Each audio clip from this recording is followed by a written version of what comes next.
इत्थे उथे हुंदी ए पीड़ उई उई वे चुभ गई डाना मेरा सारा तू जिस वेले यारा मंजी दे विच डाग फेरदा। 80 गाने बैन हुए हैं ये आर्टिस्टों के, सिंगर, फीमेल सिंगर के, उसमें आपका तो नहीं कोई गाना?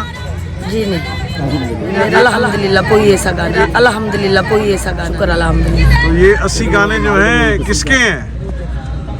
पूरे पाकिस्तान के फनकारों के हैं। नहीं, मेरा ख्याल है नसीबों के ज्यादा हैं उसमें गाने।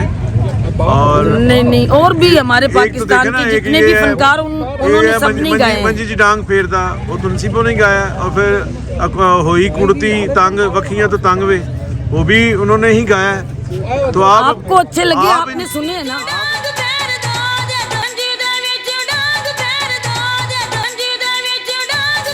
इत्थे उथे हुंदी ए पीड़ उई उई वे इत्थे उथे हुंदी ए पीड़ उई उई ना। मुझे तो जो है वैल दी कमीज भी जो मलका तरन्नम ने गाया था वो भी उसकी भी दरबारी में था, अच्छी थी, दोनों अच्छी थी।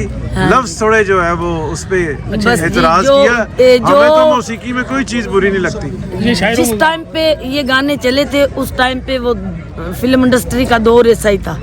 अभी नसीबो जी ने, जितने भी हमारे पाकिस्तान के फनकार हैं वो भी अच्छे गाने कर रहे हैं, सब दिल से कर रहे हैं। लेकिन अगर आप और अवाम भी अच्छे गाने सुन रही है। अगर आपको ऑफर होती ये नसीबो ने भी बड़े अच्छे अभी गाने, नसीबो अच्छा ही गा रही हैं आप। एक तो उनकी बहन है, हाँ उस हवाले से भी एक आप जानबकार भी हैं और आप अच्छी चीज़ को दाद ही देती हैं ना। आप खुद अच्छी आर्टिस्ट हैं तो, लेकिन आप तो इनकार कर देती अगर इस तरह का कंटेंट या शायरी आपके पास आती। मैं उस टाइम पे सिंगर ही नहीं थी जब ये गाने चले थे।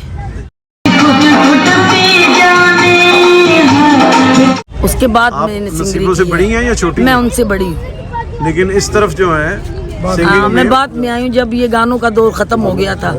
मैंने उनसे काफी देर बाद गाना शुरू किया।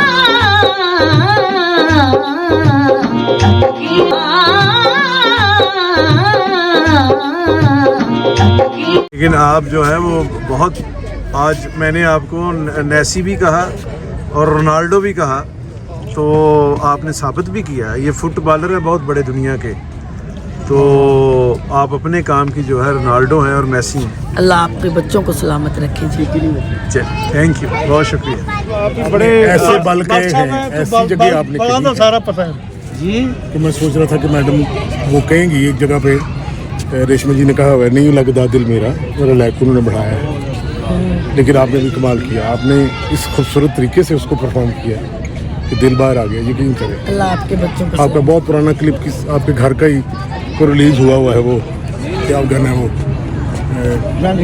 अखियां वे राती सोन ना दे, अखियां वे राती सोन ना दे। हाँ जी, अरे सुभान अल्लाह, क्या क्या जगह आपने दी और क्या बल के हुए आपने कि मैडम के जो आलाप हैं वो आपने कोशिश किया।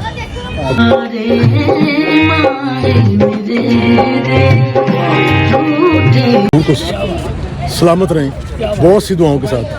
असद भट्ट साहब, आप बहुत अच्छे सुनने वाले हैं और आपको ये जो म्यूजिक का जो आपने बहुत अच्छा काम करता है, शायद कामरान है जो बच्चा, कामरान अख्तर, कामरान साउंड का जो काम करता है, कामरान या इमरान, मिर्जा इमरान जो है, जो यमुना, शायद आप या एहसान को आप जानती हो, वो मेरे बच्चे हैं सारे, क्योंकि मैं खुद इलेक्ट्रॉनिक्स का काम करता हूँ, इसलिए इस हवाले से गाने का बहुत फैन हूँ। और आप बहुत बड़ी फनकार हैं, मौला पंचतन बाग आपको सलामत। आपका माइंड इतना सुरीला है, आपने वो बातें बताई है कि जो मैंने सोचा नहीं कि कोई ऐसी भी बातें करेंगे। मसलन दुनिया में लोग हैं सुनने वाले। हाँ, पाकिस्तान में मजबूरी है कि बहुत कम है ऐसा, फनकार की पजीराई नहीं है। मैं समझता हूँ कि फनकार की पजीराई, हाँ, खान साहब बड़े गुलाम अली खान को मेरे वाले साहब सुना करते थे। मेरे वाले साहब का नाम मोहम्मद जाफर था और बड़े गुलाम अली खान साहब से उनकी ऐसे दोस्ती थी, जैसे मैं क्या कहूँ आपको, हमारे घर के फर्द थे वो। हमारे घर में जब वो आते थे तो मेरी अम्मा कहती थी कि सब बच्चों को ऑर्डर हुआ करता था, खबरदार खान साहब घर में तशरीफ फरमाएं, कोई शोर नहीं करेगा। फिर तो मैं बड़ी खुश नसीब हूँ कि आपने मुझे सराहा है। आप हैं अच्छी, ये तो मेरी बड़ी खुश नसीबी आप।